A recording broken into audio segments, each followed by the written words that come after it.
అమ్మాయిలంతా కలిసి ఒకరిని పట్టుకున్నారు.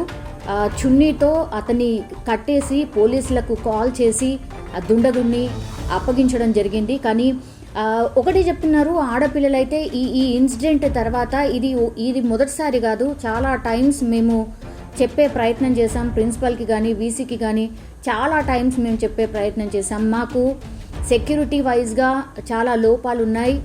సో లోపలికి ప్రవేశించడానికి అన్ని దారులు ఏవైతే ఉంటాయో, హాస్టల్ లోపలికి వెళ్ళే దారులు ఏవైతే ఉంటాయో కంప్లీట్లీ అంటే ఎక్కడ కూడా సెక్యూరిటీ వైజ్గా మాకు కంప్లీట్లీ సెక్యూరిటీ వైజ్గా అసలు ఎట్లాంటి కంచె కానీ లేకపోతే ఇంకోటి కానీ లేదు. కాబట్టి మేము ఎప్పటి నుంచో విజ్ఞప్తి చేస్తున్నాం, మాకు సెక్యూరిటీ వైజ్గా లోపాలు ఉన్నాయి, వాటిని సరిదిద్దండి. సీసీ టీవీలు కూడా కనీసం లేవు, వాటిని ఏర్పాటు చేయండి. ఆడపిల్లలము, మేము ఎట్లా ఉండాలి, మాకు భయం వేస్తుంది అన్నటువంటి మాట చెప్తున్నారు. అండ్ ఆడపిల్లలు కాబట్టి తల్లిదండ్రులు కూడా చాలా టైమ్స్ ఇట్లాంటి వార్తలు చూసినప్పుడు కూడా వాళ్ళు కూడా చాలా టైమ్స్ ప్రిన్సిపల్ కావచ్చు, ఓయూకు సంబంధించిన ప్రిన్సిపల్ కావచ్చు, లేదంటే వీసీకి కావచ్చు విజ్ఞప్తి చేసే ప్రయత్నం చేశారు. ఆడపిల్లలు ఇట్లాంటి హాస్టల్లో ఉంటున్నప్పుడు, చదువు కోసం వాళ్ళు వచ్చి ఉంటున్నప్పుడు మరి ఇట్లాంటి కనీస సెక్యూరిటీ ఉండకపోతే ఎట్లా ఉంటారు అన్నటువంటి మాట ఎన్నిసార్లు వాళ్ళ పేరెంట్స్ వచ్చి విజ్ఞప్తి చేసినా కూడా పట్టించుకోలేదు.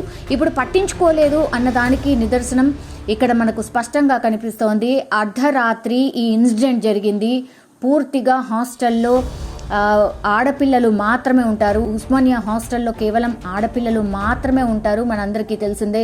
సో వాళ్ళందరూ కూడా కాలేజ్ స్టూడెంట్స్, వాళ్ళు వెళ్ళి అక్కడ ఉంటూ చదువుకుంటున్న పరిస్థితి. కానీ వాళ్ళకి సెక్యూరిటీ వైజ్గా అక్కడ ఉన్నటువంటి లోపాలు రోజు కూడా భయంగానే వాళ్ళు ఉంటున్నటువంటి సిచ్యువేషన్. కానీ తప్పనిసరి పరిస్థితుల్లో అక్కడ ఉంటున్నాం, కానీ మాకు సెక్యూరిటీ వైజ్గా చాలా లోపాలు ఉన్నాయి. సో దయచేసి పట్టించుకోండి, దయచేసి మా విన్నపాన్ని పట్టించుకోండి అని ఎన్నిసార్లు విజ్ఞప్తి చేసినా, కొన్ని సంవత్సరాల నుంచి నేను విజ్ఞప్తి చేస్తున్నా కూడా మా మాటలు అసలు పట్టించుకోవట్లేదు. అయినా సరే భయంతో మా జాగ్రత్తలో మేము ఉంటూ ఇక్కడ ఉంటున్నాము. కానీ ఈరోజు ఇన్సిడెంట్ ఏదైతే జరిగిందో కంప్లీట్లీ ఈ దుండగులు ఎవరైతే ఉన్నారో, ఇద్దరు దుండగులు వచ్చారట. కానీ ఒకతన్ని డేర్ చేసి అమ్మాయిలు పట్టుకొని చున్నీతో కట్టేసి పోలీసులు వచ్చే వరకు వాళ్ళే అతనికి కాపలాగా ఉంటూ పోలీసులకు అప్పగించడం జరిగింది.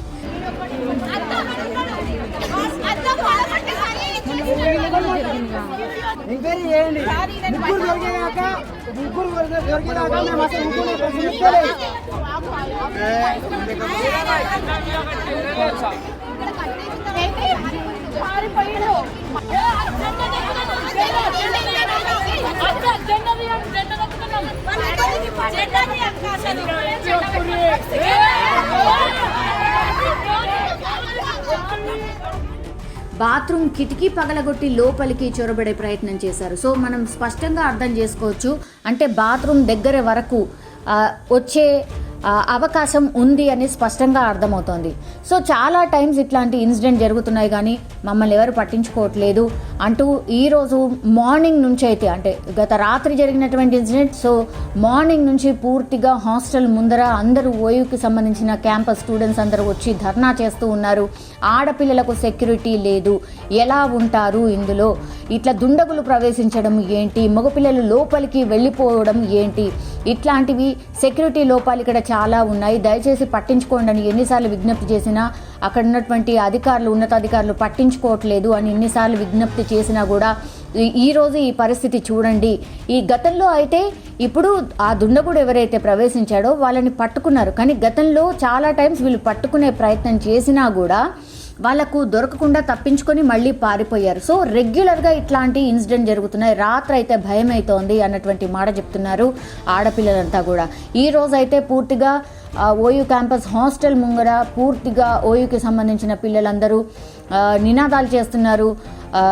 ఉన్నతాధికారులు వచ్చి మాట్లాడండి, ఈ సమస్యకి పరిష్కారం మాకు ఇమీడియట్గా కావాల్సిందే, వీసీ కావచ్చు అండ్ అక్కడ ఉన్నటువంటి ప్రిన్సిపల్ కావచ్చు వచ్చి దీనికి ఆన్సర్ చెప్పండి.